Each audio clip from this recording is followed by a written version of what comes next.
Bonjour, bienvenue dans notre tutoriel, notre premier tutoriel pour l'application PrimsLive. Là, je suis sur mon téléphone, je suis en train de fouiller dans mes applications pour trouver où se trouve mon application PrimsLive. Une fois que j'ai trouvé mon application PrimsLive, j'ai cliqué sur mon application. J'attends l'ouverture de mon application. Là, mon application est ouverte. Mon téléphone est en format portrait ou soit en format debout pour ceux qui ne connaissent pas le format portrait. Là, mon téléphone est toujours en format portrait. J'ai mon interface de mon application PrimsLive. Mais je ne peux pas filmer avec mon téléphone debout. Ce qui fait que je dois retourner mon téléphone en format paysage. Une fois que mon téléphone est retourné dans le format paysage, là j'ai l'interface de mon application PrimsLive. À ma gauche, j'ai 3 boutons, à ma droite, j'ai 4 boutons et j'ai 4 autres options à ma droite. Il faut que je clique sur le premier bouton à ma gauche. Il faut que je clique sur ces boutons qui a 3 points là-dessus à ma gauche. Je viens et je clique là-dessus. Il y a 4 autres boutons. J'ai le bouton flash. Cela me permet à ouvrir et à fermer le flash de mon téléphone, que vous soyez sur Android ou sur smartphone. Après, j'ai le second bouton. Le second bouton, c'est parmi les boutons que tout le monde peut connaître. Cela me permet juste à fermer mon micro ou à ouvrir mon micro. Une fois que je suis dans mon direct, dans mon live et que mon micro est fermé, sachez-le bien que le son n'entre plus dans votre vidéo. Si cela est ouvert, cela vous permet à faire entrer les sons dans votre vidéo. Cela est très capital et très important car il y a des choses qui ne doivent pas passer dans nos lives et dans nos directs, dans nos églises ou partout. Et puis j'ai le troisième bouton, c'est le bouton photo caméra. Dans le bouton photo caméra, c'est juste un bouton qui me permet à fermer et à ouvrir ma caméra. Après j'ai mon quatrième bouton view screen. Cela me permet juste à appeler les 2 lignes noires qui sont de mon côté pour me donner l'interface des 180 pixels, la format de nos diffusions en live. Ce qu'il faut savoir, c'est que chaque diffusion en live a des formats et c'est ça aussi qui nous permet à déterminer notre format de 180 pixels pour introduire nos visuels et pour faire de bonnes vidéos. Et après, nous avons les 3 ou 4 paramètres qui sont en bas. Nous avons le paramètre Save Video After Record. Cela nous permet juste à enregistrer notre live que nous sommes en train de faire, pour garder cela dans notre téléphone. Après, nous avons le bouton Focus. Le bouton Focus, nous avons AF et MF. Cela nous permet à être AF, cela veut dire autofocus. MF, cela veut dire manuel focus, pour faire la mise au point de votre vidéo afin que votre vidéo soit claire. Et puis quand nous sortons, nous avons notre deuxième bouton, c'est un cercle avec 2 flèches. C'est là et là où nous pouvons basculer notre caméra, mettre la caméra avant ou la caméra derrière. Et après, nous avons la troisième bouton. Vous voyez, il y a une photo là, c'est les photos de mon compte Gmail que j'ai configuré mon application. Une fois que je clique là-bas, c'est à l'intérieur que je trouve tout ce que je fais comme mes vidéos. C'est là et gardé là-bas pour ne pas le perdre, pour facilement le récupérer dans mon compte Gmail. Et après, j'ai mes 3 autres boutons qui sont de ces côtés. Il y a un bouton qui donne les effets comme nous le voyons sur Snapchat. Et après ces boutons, nous avons un autre bouton en haut là où on a mis un emoji avec un plus.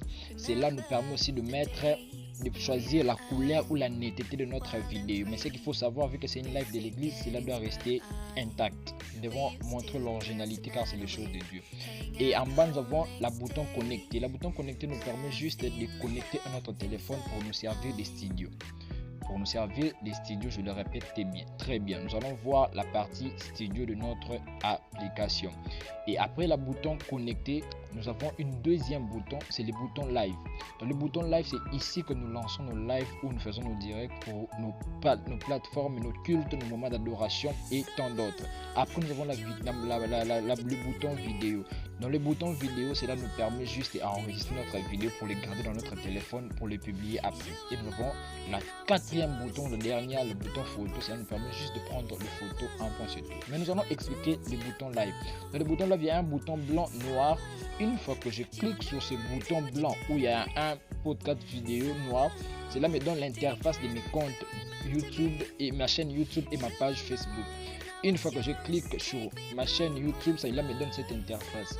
Dans cette interface, j'ai Facebook et YouTube. Je clique sur plus, cela me donne Facebook, YouTube, Twitch, Kids, Twitter, Instagram, Neverband, Never Shopping, Never Exclude et Custom RTP.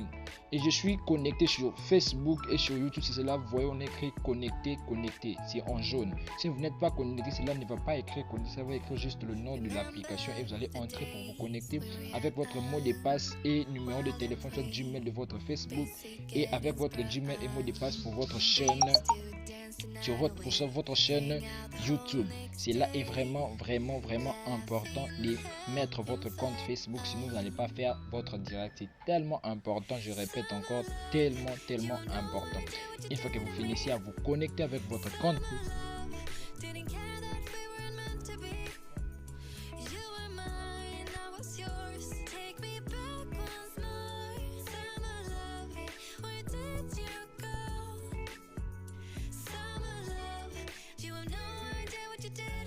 À faire votre direct et après j'ai un bouton de l'autre côté où on écrit introduction.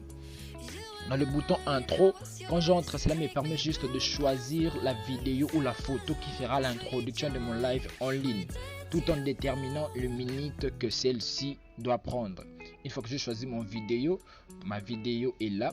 Je vais cliquer là où on écrit down pour sauvegarder, mais avant tout je vais réduire la taille de mon vidéo pour spécifier. Ici j'ai une vidéo qui va faire 29 minutes pour l'introduction, puis je clique sur down.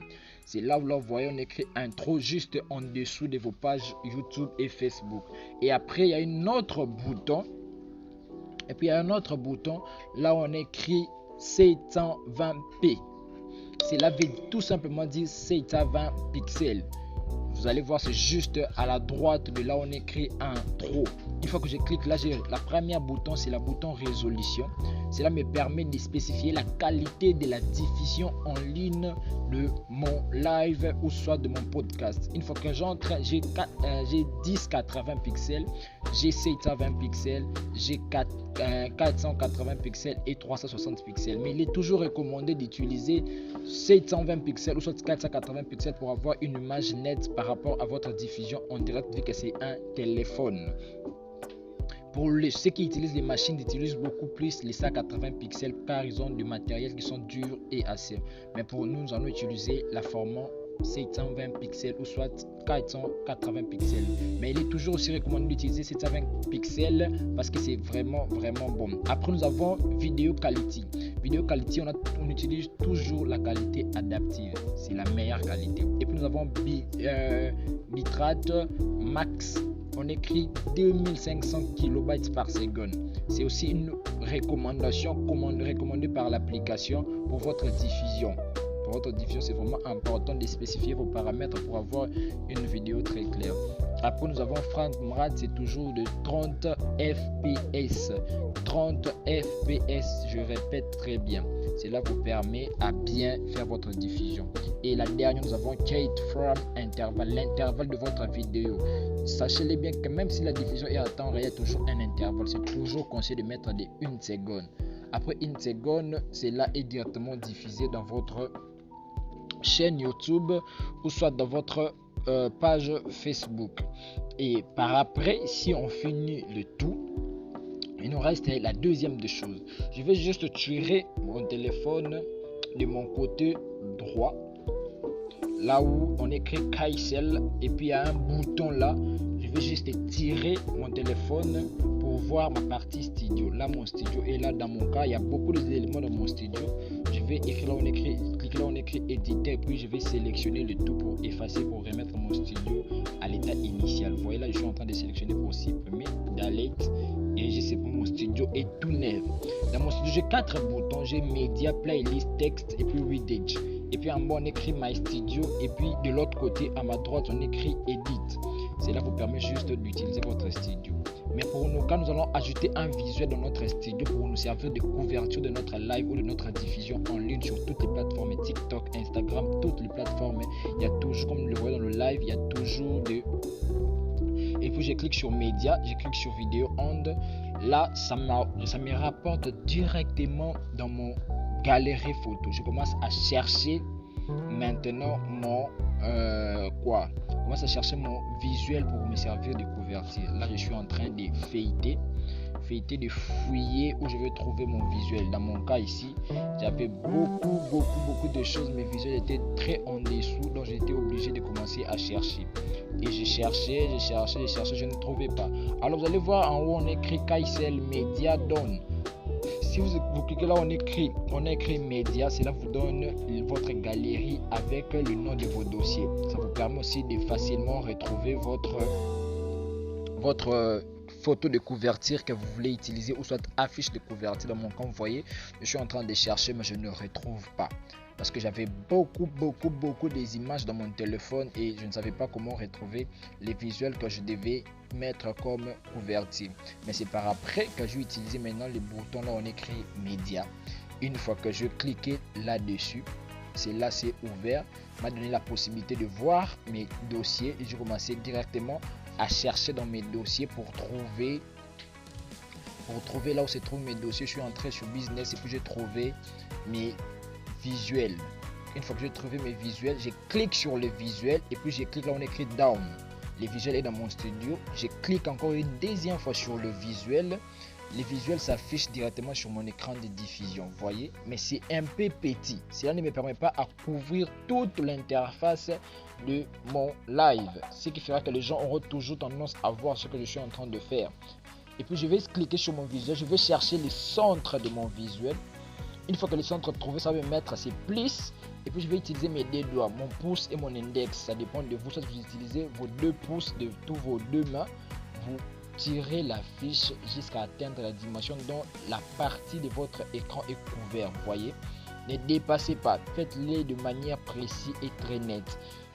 Rendez-vous à notre deuxième tutoriel pour la suite.